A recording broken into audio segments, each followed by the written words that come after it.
तुम राक्षसों की तरह अर्धरात्रि में विवाह कर रहे हो और देवता आते हैं तुम्हारे बेटे और बेटियों के विवाह में। वो एक यज्ञ होता है, विवाह यज्ञ है, यज्ञ है। अंग्रेजों के पिट्ठुओं, अंग्रेजों के गुलाम।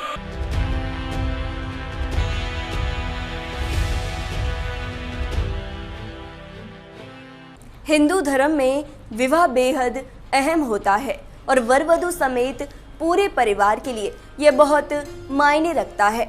हिंदू धर्म में विवाह का बंधन जन्म जन्मांतर का माना जाता है। श्रुति ग्रंथों में विवाह के स्वरूप को व्याख्यायित किया गया है। इसमें कहा गया है कि दो शरीर, दो मन, दो बुद्धि, दो हृदय, दो प्राण एवं दो आत्माओं का मेल ही विवाह है। नमस्कार, मैं हूं सपना और आज बात करते हैं सनातन धर्म में विवाह के महत्व के बारे में। आज के इस बदलते युग में हम विवाह के असली मायने ही भूल गए हैं। विवाह हिंदुओं में रात में शुभ कार्य करना अच्छा नहीं माना जाता क्योंकि ये निशाचरी समय होता है। प्राचीन समय से ही सनातनी धर्मी हिंदू दिन के प्रकाश में ही शुभ कार्य करने के समर्थक रहे हैं। हिंदुओं में रात के विवाह की परंपरा कैसे पड़ी और आज के समय में विवाह हम कैसे अपनी सनातन संस्कृति को भूलते जा रहे हैं, यह कहना है परम पूज्य सदगुरु श्री रितेश्वर महाराज का। क्या कहते हैं, सुनिए परम पूज्य सदगुरु श्री रितेश्वर जी के श्रीमुख से। हमारे यहाँ अगर इस दुनिया में, भारत में हिंदू धर्म का अगर जनाजा निकलते हुए देखना है तो किसी हिंदू की शादी में चले जाओ। शास्त्र कहता है सूर्यास्त के बाद वेद के मंत्र पढ़े नहीं जा सकते। तुम राक्षसों की तरह अर्धरात्रि में विवाह कर रहे हो। अरे वो काल कुछ और था जब मुगल तुम्हारे यहां थे। रात के अंधेरे में बहू बेटियों को उठाकर ले जाते थे, दिन के उजाले में ले जाते थे, तो रात में छुप छुप करके अंधेरे में विवाह कर दिया करते थे। अब कौन मुगल और कौन अंग्रेज तुम्हारे पीछे पड़ा है? क्यों नहीं तुम सूर्यास्त के पहले विवाह करते हो, अभिजित मुहूर्त में करते हो? वेद तो वही कहता है। तो तुम्हें तो ये भी ज्ञान नहीं है। हिंदू धर्म का डंका लेके घूमते चल रहे हो, डंका पीट रहे हो हिंदू धर्म का। तुम्हारे विवाह में देवताओं का कितना अपमान होता है। अरे विवाह में दो प्रकार के कार्ड बनाओ। विवाह एक संस्कार है, विवाह एक यज्ञ है। अरे भैया, खाने पीने खिलाने वाले के लिए एक दिन रिसेप्शन रिसेप्शन जो करते हो कर दिया करना, पर विवाह में बड़े लिमिटेड लोगों को बुलाया करो। अपने अपने परिवार, वो भी जो सनातन संस्कृति को मानते हैं, पवित्र रहते हैं। विवाह संस्कार में देवता आते हैं तुम्हारे द्वारा किए गए यज्ञ के भाग को लेने के लिए। अरे नाक पोंछते हुए, कान खुजाते हुए, पता नहीं क्या क्या करते हुए अगर तुम किसी को भोजन दो तो तुम्हारा बच्चा भोजन नहीं करता। ऐसे ऐसे आंख करके बच्चे को दो। शी मम्मी, कितनी गंदी हो तुम। और देवता आते हैं तुम्हारे बेटे और बेटियों के विवाह में। वो एक यज्ञ होता है। कोई शराब पी के खड़ा होता है, कोई गांजा पी के खड़ा होता है, कोई गुटखे खाए रहता है, चमड़े के बेल्ट पहने रहते हैं, जूते पहने रहते हैं। 3 घंटे तक दूल्हा उपवास नहीं रह सकता। कोई फूफा बन के पेप्सी ढकेल देता है, कोई जीजा बन के कोक ढकेल देता है। अरे आज 3 घंटे जो अपने सिया को, अपनी जानकी को पाने के लिए उपवास तक नहीं कर सकता, वो क्या पालेगा अपनी पत्नी को, धर्म पत्नी को? ये कोई विवाह है? ये कोई सनातन संस्कृति है? और इसी को तुम विवाह कहते हो। परम पूज्य सदगुरु श्री रितेश्वर जी महाराज की माने तो शास्त्र कहता है कि विवाह जैसा शुभ और संस्कारी कार्य रात में नहीं बल्कि दिन में होना चाहिए। लेकिन पिशाचों की तरह ही विवाह जैसा शुभ कार्य रात में करते हैं, वो सनातन धर्म के विपरीत है। परम पूज्य सदगुरु श्री रितेश्वर जी ने बताया विवाह एक यज्ञ है, परंतु हम कैसे अपनी सनातन संस्कृति को भूलकर पाश्चात्य संस्कृति को अपना रहे हैं। विवाह यज्ञ है, यज्ञ है। इसलिए हमारे यहाँ तलाक और डिवोर्स का कोई सिस्टम नहीं है। उनके यहाँ विवाह एक एग्रीमेंट है, आज हुआ है कल तोड़ देंगे। पर सनातन संस्कृति धर्म पत्नी और पति स्वामी, इस प्रकार की एक संरचना है। विष्णु और लक्ष्मी बताया जाता उनको। तुम कौन से विवाह कर रहे हो? अंग्रेजों के पिट्ठुओं, अंग्रेजों के गुलाम। बड़े बन गए हो, भारत के पैसे खा करके उन पैसों से भारत को ये दिखा रहे हो अंग्रेजों और पाश्चात्य संस्कृति की तरह विवाह करके साधारण भारतीयों के मन में लोभ उत्पन्न कर रहे हो।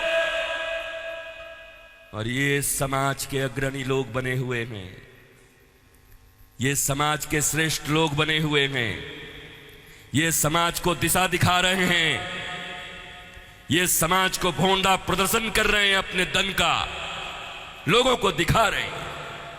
दहेज लोभी दानव पर परम पूज्य सद्गुरु श्री रितेश्वर महाराज ने दहेज लोभियों पर अपनी बात को दमदारी से कहते हुए श्रोताओं को दहेज के मायने भी समझाए हैं। दहेज लेना अधिकार नहीं है। सनातन धर्म के किसी भी ग्रंथ में यह नहीं मिलेगा। यह किसी ने विवाह करने के लिए कुछ मांगा हो, हाँ कन्या पक्ष चाहे तो अपनी मर्जी से कुछ दे सकता है, इसकी अनुमति है और इसका वर्णन भी आता है। सनातन धर्म के अनुसार शादी विवाह एक पवित्र बंधन है, संस्कार है, धर्म है, समझौता नहीं, व्यापार नहीं। लेकिन आज विवाह उच्च कोटि का व्यापार बन गया है। लोग सोचते हैं कि कन्या पक्ष से जितना वसूल लो वही कम है। ये चिंताजनक स्थिति है और सनातन धर्म के सर्वथा प्रतिकूल है। सनातन धर्म के अनुसार कन्या पक्ष और वर पक्ष में कोई ऊंचा अथवा नीचा नहीं होता। मतलब वर पक्ष द्वारा किसी भी तरह लड़की वालों को अपमानित नहीं किया जाना चाहिए, जबकि आजकल लड़की वालों को नीचा दिखाना लड़के वाले अपना अधिकार समझते हैं। एक गरीब बेचारा विवाह करने में भी लज्जा करता है, इतना आडंबर बना दिया। विवाह एक यज्ञ है, बड़ा पवित्र यज्ञ है, सुंदर यज्ञ है, वेदियां बनती हैं।